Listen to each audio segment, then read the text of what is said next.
aujourd'hui le push-up et tous les mouvements de pressing, de poussée, qui se servent du corps comme de résistance. Alors, au départ, ce qui est important de comprendre pour le push-up, on vous l'a souvent montré avec les mains larges comme ça.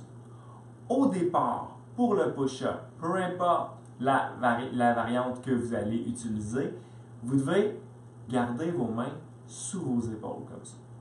Donc, on va regarder ensemble les différentes progressions pour le push-up, en commençant par celui qui serait le plus simple. Donc, si vous avez de la difficulté avec les push-ups, la première variante que vous devez utiliser, que vous devez essayer, c'est le push-up au mur.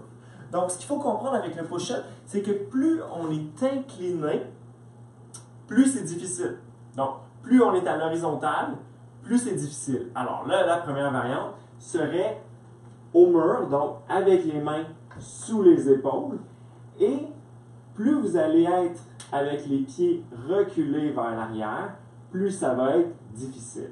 Donc, vous commencez avec vos mains sous vos épaules, vous serrez les fesses, vous serrez les cuisses, votre corps doit bouger d'un bloc, comme ça. Donc, je pourrais avoir les pieds plats, un peu plus facile.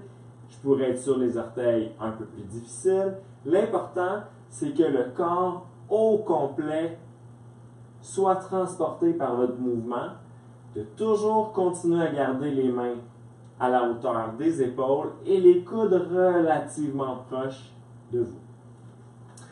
Ensuite, quand les push-ups au mur ne créent plus de résistance suffisante, on peut dire pour le push-up, quand on réussit à faire 20 répétitions, on peut dire que c'est assez, on peut dire qu'on peut passer à une autre étape. Donc, il y a toutes les étapes possibles d'inclinaison au mur.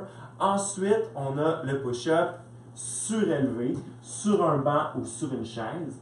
Alors, celui-là aussi va commencer avec les mains sous les épaules, les fesses rentrées, les abdos contractés, comme ça.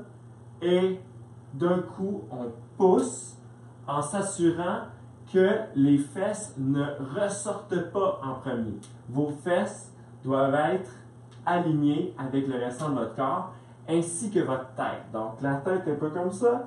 La tête est alignée avec le dos. On se laisse descendre jusqu'à temps que nos mains soient sous nos épaules. On garde les coudes proches. Et on pousse.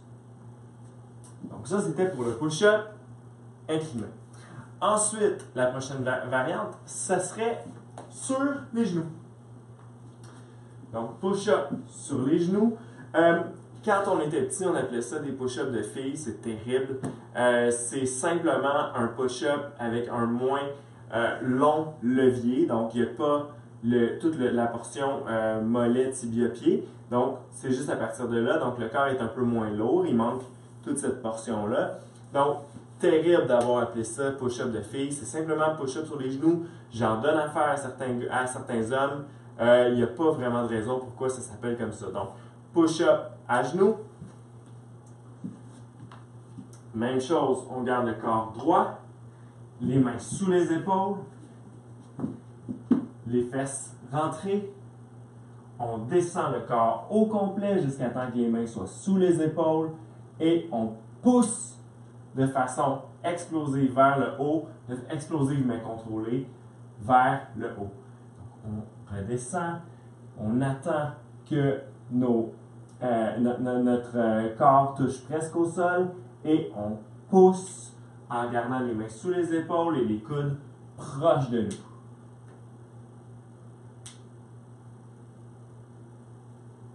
Voilà.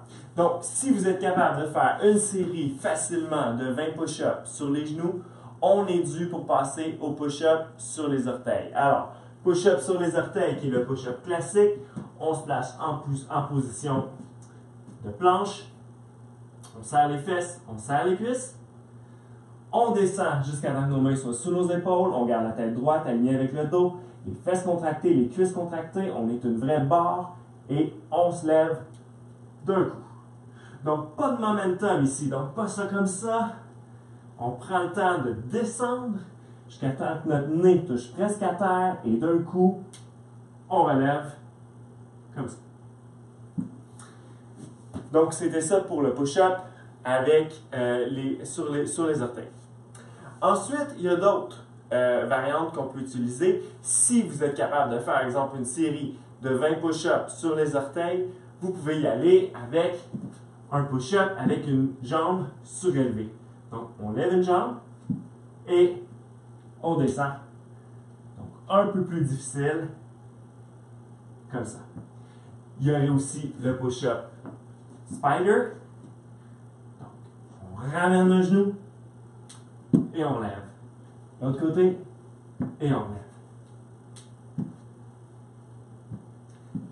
Une des versions les plus difficiles serait le Hindu push-up, qui serait un push-up de yoga.